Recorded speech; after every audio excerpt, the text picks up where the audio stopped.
Don't miss out on important news. Our videos are being deleted. So if you don't want to be cut off from honest news, take a moment to sign up for our newsletter at newsletter.ntd.com so you don't lose access to NTD. Go to newsletter.ntd.com to sign up for our evening newsletter.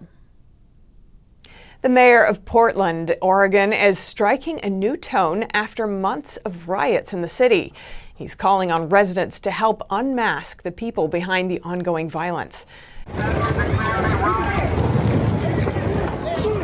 Scenes like this have become the norm in Portland, but on Friday, Mayor Ted Wheeler made his most urgent appeal yet.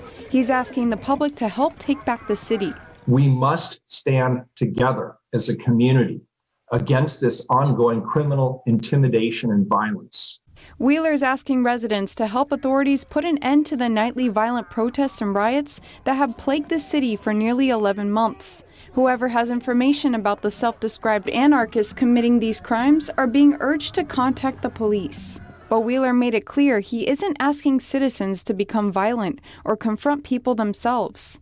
Our job is to unmask them, arrest them, and prosecute them. The mayor's previously been accused of not doing enough to stop the violent riots in his city and of being too sympathetic toward the rioters, who usually claim they're advocating for justice or protesting against police brutality. But Wheeler said rioters don't want things to improve in Portland. The city is beginning to recover, but self-described anarchists who engage in regular criminal destruction don't want things to open up, to recover.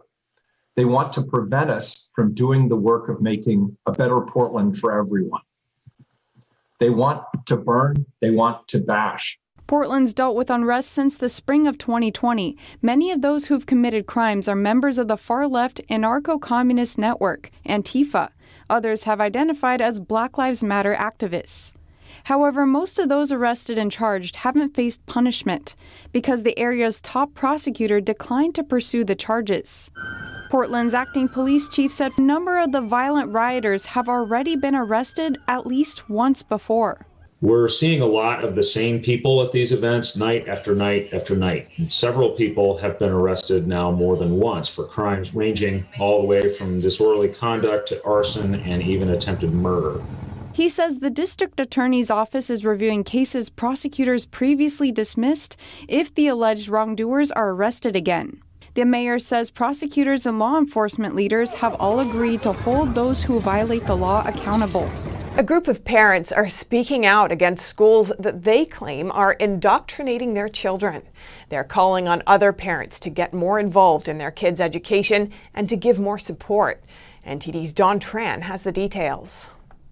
Indoctrination can come in many forms. Some say the most common form is through the public education system. Purple for Parents Indiana is taking this threat head on. Its founder, Jennifer McWilliams, used to be a teacher. She reportedly saw that education was focused on social and emotional learning rather than academics. As the program became more implemented in our school, it began to take over more and more. So I started digging into what was really going on. McWilliams says groups like Planned Parenthood and Black Lives Matter push for emotional and social learning, and they're invested in a one-world globalist agenda, which Purple for Parents Indiana says doesn't benefit the children. Rhonda Miller, who joined McWilliams' organization last year, says American education has a leftist bias and has also been promoting sexual immorality among students. This book was brought to our attention. This is a workbook, a student workbook, from an online Apex health program that was at Fairfield High School, and they were teaching the kids anal and oral sex. There's talk about abortion, there's talk about lubrications, different sexual methods, and so it alarmed us. Miller said middle schoolers have been exposed to it as well. Parents who took part in Purple for Parents meetings shared their first-hand experiences. One parent said her daughter became very upset after reading a passage from The Giver that showed infanticide. She was there to give her comfort and guidance, but says other children are not as lucky. She was amongst other children at this special education school who do not have a moral compass, who had sexual dysphoria, who don't have a religious faith.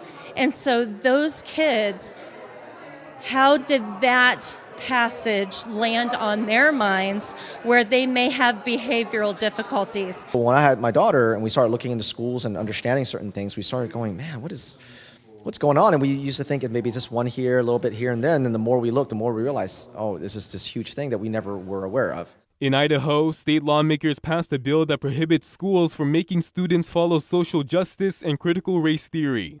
Don Tran, NTD News. And House Republicans in New Hampshire are taking aim at critical race theory.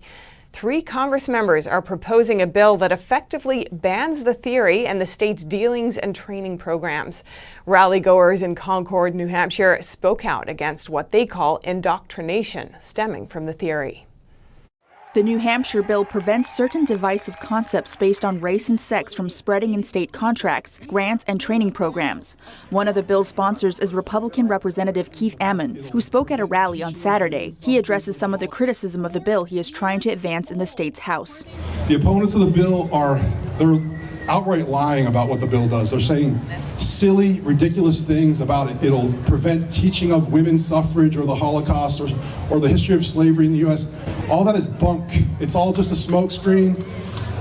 Don't listen to it, because if you just read the bill, you can see that all those things are not true. Critical race theory has roots in Marxism. Proponents of the theory see race, gender, and other identities as social constructs that support systems of oppression, according to the Heritage Foundation. But one of the rally attendees, Lily Tang Williams, warns Americans about the theory. She highlights similarities between the theory and tactics Mao Zedong used to gain power during the Cultural Revolution in China. In Cultural Revolution, they divided people into 5 red and 5 black classes, right?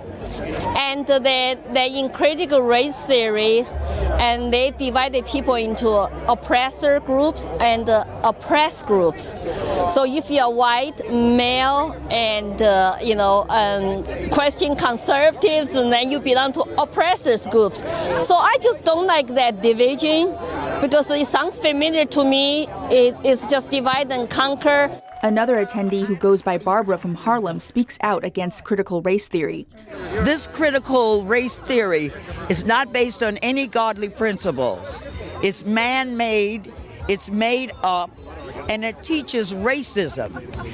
They act like this country is so racist you can't make it here. Well, tell people like Oprah that you can't make it here.